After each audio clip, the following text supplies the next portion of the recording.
आइए प्रभु, आइए। प्रभु, महाराज सुग्रीव बाली को द्वंद्व की चुनौती देकर यहीं पर लाएंगे। प्रभु, इस स्थान से आप युद्ध क्षेत्र पे पूरी दृष्टि रख पाएंगे और आपके लक्ष्य के बीच कोई भी बाधा नहीं आएगी।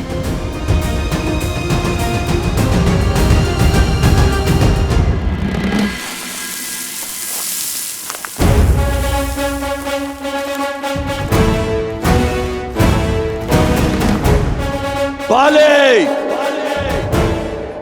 बाहर निकल। कहां छुप के बैठा है कायर? बाले, बाहर निकल, बाहर निकल कायर। बाले, सुग्रीव।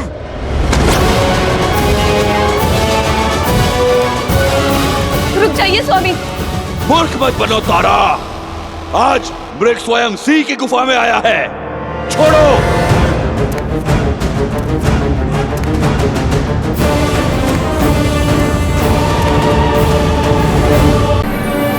देवी आदि पराशक्ति हूं। शिव जो सर्वशक्तिमान आदि गुरु है, उसी शिव का उग्र और भयंकर अवतार है काल भैरव। शिव का वो रूप जो सर्वप्रथम शिव से प्रकट होकर ब्रह्मदेव के 5वें अभिमानी शीश को काटकर उनके अहंकार का विनाश किया था। किंतु इस घटना के पश्चात प्रजापति दक्ष ने देखिए काल भैरव रक्षक शक्ति पीठ ही सिर्फ राप चिक चिक टीवी पर।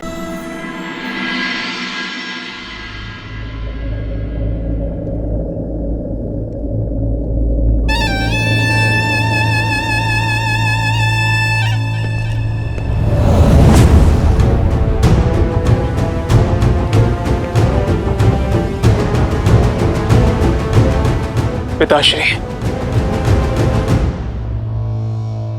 आपसे आज्ञा चाहिए। स्पष्ट रूप से आपसे एक बात करने के लिए। प्रश्न ये है कि जो मेरे समक्ष खड़े होकर मुझसे बात करना चाहता है, क्या वो मेरा पुत्र है या लंका का युवराज? युवराज नहीं पिताश्री, आज यहां एक पुत्र अपने पिता से अपने मन की बात करने के लिए आया है। तो निर्भय होकर कहो। अब जब से सीता को लंका लेकर आए, माता अति चिंतित रहती है। पर स्त्री को लेकर आपके भीतर बढ़ रही इच्छाएं, आपका अपने ज्ञान के गर्भगृह को स्वयं जलाकर भस्म कर देना, इससे माता का भय और बढ़ रहा है। क्या कहा तुम्हारी माता ने? कि आग जब दीपक की बाती को पकड़ लेती है तो बाती से पूर्व वो उसके भीतर के तेल को जलाती है और फिर बाती भस्म हो जाती है। लंका का वैभव भस्म हो रहा है पिताश्री, और उसका प्रारंभ हमारे अपने ज्ञान के भंडार से हुआ है। तो अब रावण के आचरण से लंका के युवराज को समस्या होने लगी है। नहीं पिताश्री, मैं केवल एक सरल समाधान लेकर आया हूं। आप मुझे आज्ञा दीजिए, मैं अभी उस राम को मारकर उसका मृत शरीर सीता को दिखाता हूं। बस एक बार उसकी आशा दम तोड़ दे तो वो आपको स्वीकार कर लेगी। राम की मृत्यु उपरांत सीता अपनी पतिव्रता धर्म से मुक्त हो जाएगी। तब वो आपसे विवाह अवश्य करेगी, और आपसे विवाह होने के पश्चात सीता का हमारे परिवार का भिन्न अंग बन जाने के पश्चात आपकी प्रतीक्षा के साथ साथ माता की चिंताएं भी सदा सदा के लिए समाप्त हो जाएंगी। जब विधाता ने स्त्री बनाई तो उसे 5 नहीं 6 तत्वों से बनाया। वो छठा तत्व है चिंता। जब मैंने तुम्हारी मां को शादी का प्रस्ताव दिया तो वो चिंतित हुई। जब मैंने शनि को बंदी बनाया तो वो चिंतित हुई। जब मैं सीता के स्वयंवर में गया वो चिंतित हुई। जब मैंने विद्युत जीवा को मारने का निश्चय किया वो चिंतित हुई। और आज जब मैं सीता को हर कर लाया हूं वो चिंतित हुई। स्त्रियां क्षण भर में दिल का ताड़ बना लेती हैं। क्या तुम्हें क्षण भर के लिए भी लगता है कि मैं उस वनवासी से भयभीत हूं? जब मेरे पास कुछ भी नहीं था मैं तब भी भयभीत नहीं था। यदि मैं चाहता तो उस राम का वध उस वन में एक क्षण में कर देता, परंतु जो योजना मैंने बनाई है उसके अनुसार राम का जीवन मृत्यु से कई दुखदाई होगा। दीपक स्त्रियां जलाती हैं और हम जैसे योद्धा अपने शत्रुओं की चिताएं जलाते हैं। युवराज हूं मैं लंका का और इस सत्य से भली भांति अवगत हूं कि लंका को स्त्रियों की चिंताओं ने नहीं, अभी तो हम पुरुषों के प्रबल भुजाओं और शौर्य ने बनाया है।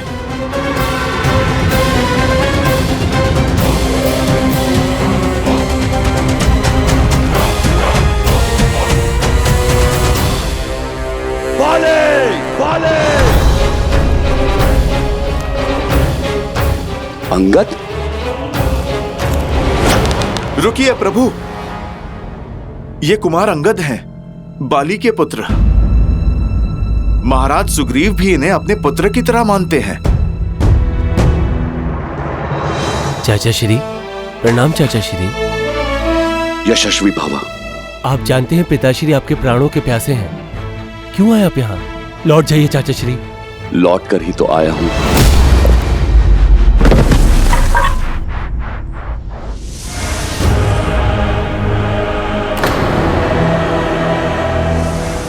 और सीधा उस काल के पास जाएगा जहां से कोई नहीं लौटता। चलो, अच्छा हुआ तुम सामने तो आए, अन्यथा मुझे संदेह होने लगा था कि तुम मेरे कुल के हो या नहीं। ललकार देकर मरोगे तो कम से कम ये कह पाऊंगा कि मैंने एक भगोड़े का आखेट नहीं किया, एक साहसी को वीर गति दी। मेरा कुल कलंक से बच जाएगा। मैं भी यहां युद्ध की मंशा से ही आया हूं, तो मृत्यु प्राप्त करने के लिए सज्ज हो जाओ।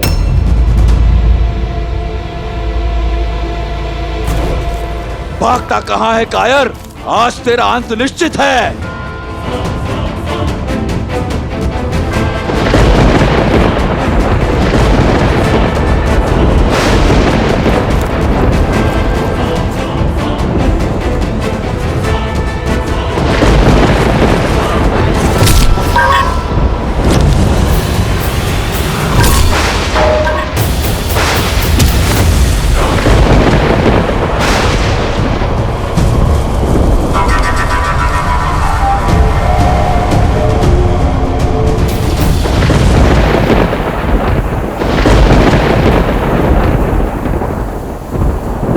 देखा प्रभु, कैसे बाली ने महाराज सुग्रीव की आधी शक्ति ले ली।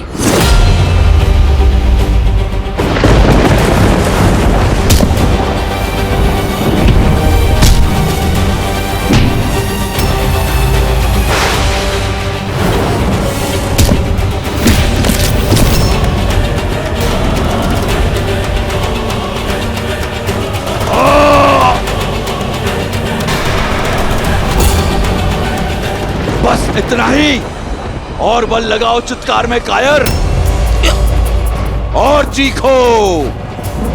तुम्हारी मृत्यु से अधिक प्रसन्नता मुझे तुम्हारी ये पीड़ा देखकर हो रही है। चाहूं तो मैं तुम्हें अभी तिनके की भांति मसल सकता हूं, किंतु मैं ऐसा करूंगा नहीं।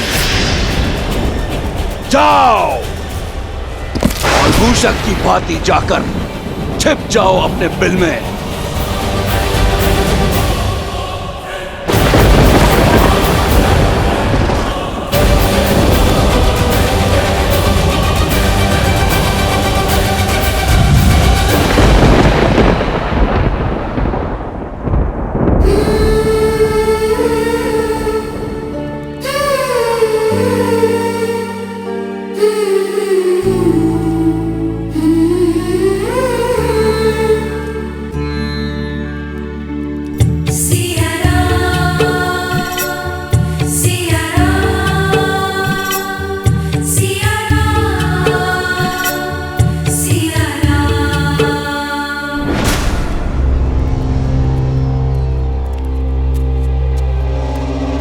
खा लो, मरना तो है ही, भूखी रहकर क्यों? जब तक दशानन प्रसन्न है खा लो, और यदि दशानन रुष्ट हो गए तो ना भोजन मिलेगा और ना जल, और ना ही जिसके नाम की तुम रट लगा के बैठी हो वो राम कभी आएगा। लंका अवश्य सोने की बनी है पर मकड़ी के पाश की भांति है। रहस्यों का पिटारा है ये लंका। जन्म यहाँ लिया, जीवन यहाँ बिताया, और हमें भी नहीं पता कि ये लंका कितनी बड़ी है और इसमें कितना रहस्य छुपा है।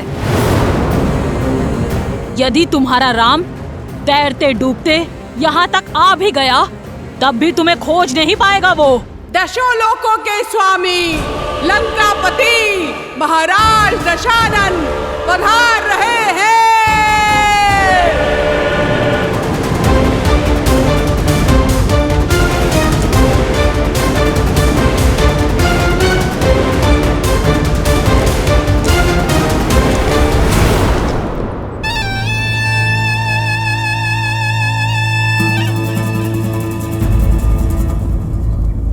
आओ सीता, चलो मेरे साथ।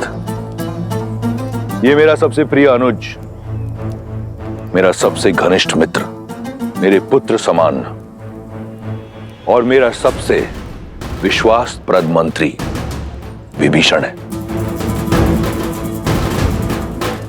ये एक वनवासिनी का हरण करने वाले राक्षस का आदेश नहीं,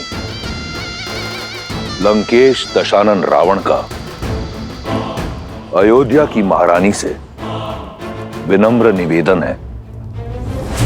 इसलिए राजधर्म और नीतियों का पालन करते हुए मैं अपने मंत्री को अपने साथ लाया हूं।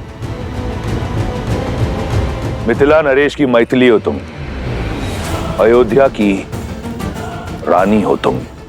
एक राजा का निमंत्रण अस्वीकार करना अयोध्या की नीति नहीं। क्या अयोध्या की रानी अपने राजधर्म से विमुख हो जाएगी? नहीं। आओ मेरे साथ, ये लंकेश तुम्हें लंका की भव्यता दिखाना चाहता है।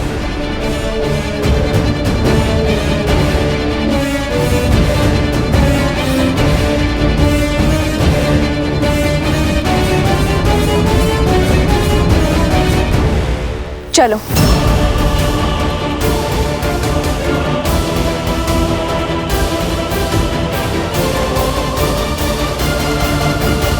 महादेव, रावण सीता को कहां ले जा रहा है? उद्देश्य क्या है उसका? अहंकार। अहंकार का केवल एक ही उद्देश्य होता है देवी, स्वयं को दूसरों से अधिक श्रेष्ठ दिखाना।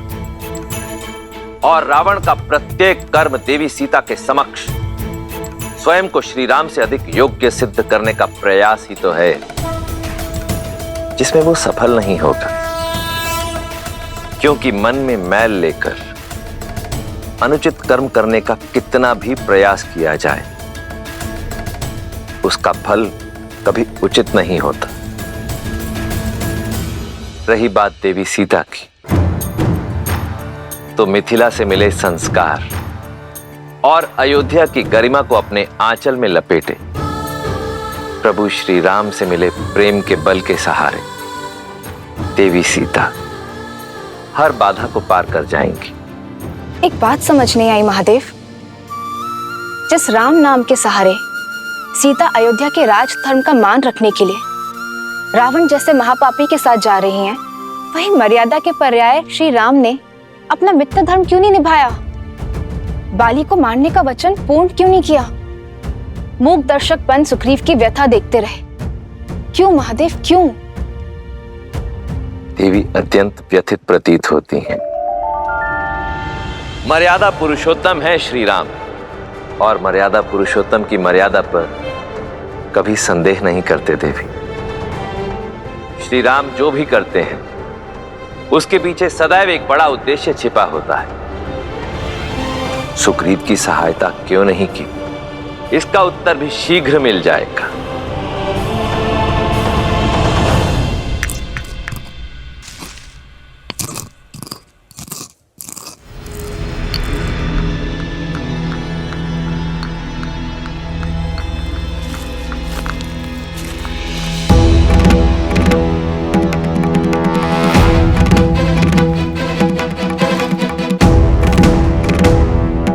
मेरे घाव पर औषधि लग रही है अयोध्या कुमार। आप क्या नमक छिड़कने आए हैं? लक्ष्मण, तुम्हें बहुत घमंड था ना अपने भाई की शक्ति पर, लक्ष्य पर। क्या हुआ? बाली को देखकर धनुष उठाने की शक्ति नहीं बची? क्या लक्ष्य नहीं साध पाए उस दूरी से? सुरक्षा का वचन देकर विमुख हो गए आप।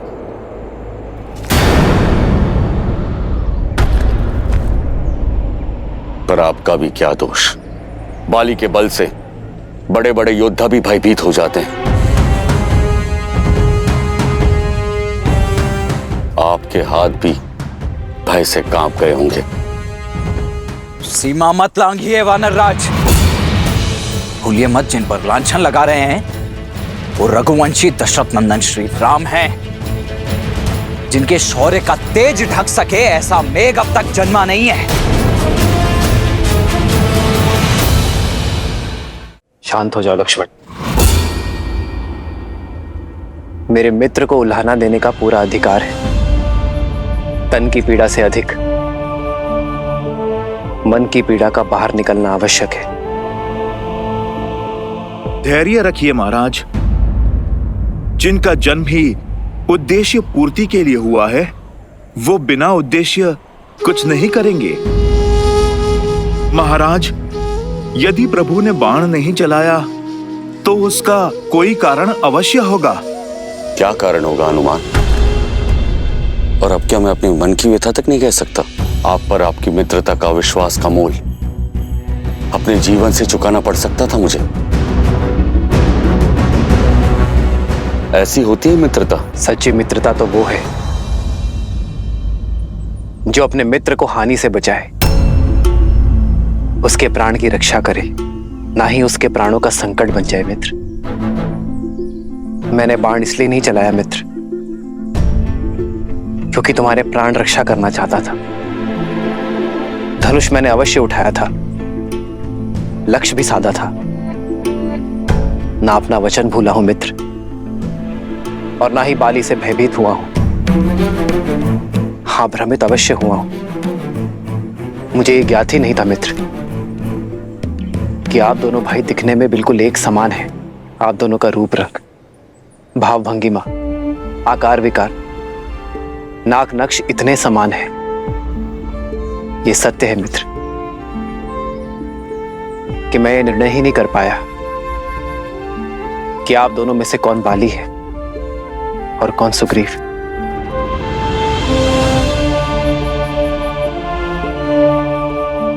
भय था मुझे अपने मित्र को खोने का, उसके प्राण हरने का। बाली के स्थान पर यदि मेरे बाण आपको लक्ष्य बना देते तो मैं स्वयं को कभी क्षमा नहीं कर पाता मित्र। बस यही कारण है कि मेरे हाथ रुक गए।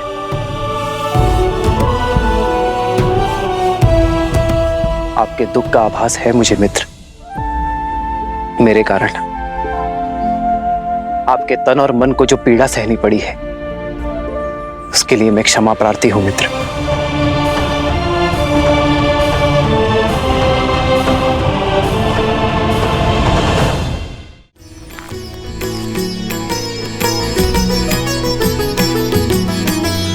एक रूप तुम भ्राता दो, तेहि भ्रमते नहीं मरेयु सो।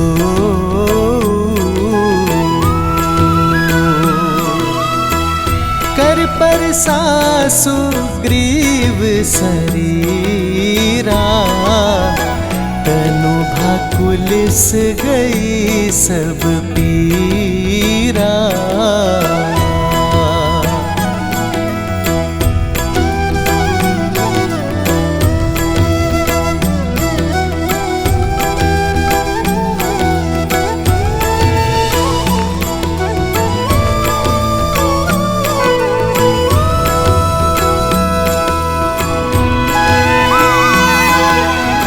क्षमा मांगकर मुझे और लज्जित ना करे श्री राम। क्षमा तो मैं चाहता हूं अपने अज्ञान के लिए। ये आपका भाव नहीं समझ पाया। मन की पीड़ा आपके शब्दों ने हर ली और तन की पीड़ा तो आपके स्पर्श मात्र से ही समाप्त हो गई। मेरे सारे संशय दूर हो गए, हृदय के सारे द्वंद्व मिट गए। नई चेतना जगाई है आपने। धन्य है श्री राम, धन्य है।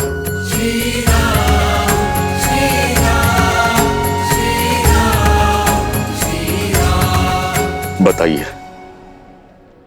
क्या आदेश है मेरे लिए? मित्र, आप बाली को पुनः युद्ध के लिए ललकारेंगे।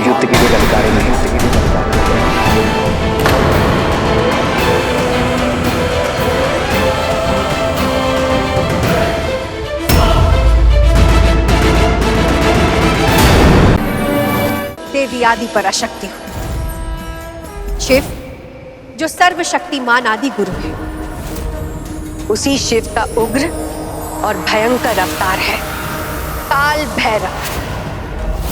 शिव का वो रूप जो सर्वप्रथम शिव से प्रकट होकर ब्रह्मदेव के 5वें अभिमानी शीश को काटकर उनके अहंकार का विनाश किया था।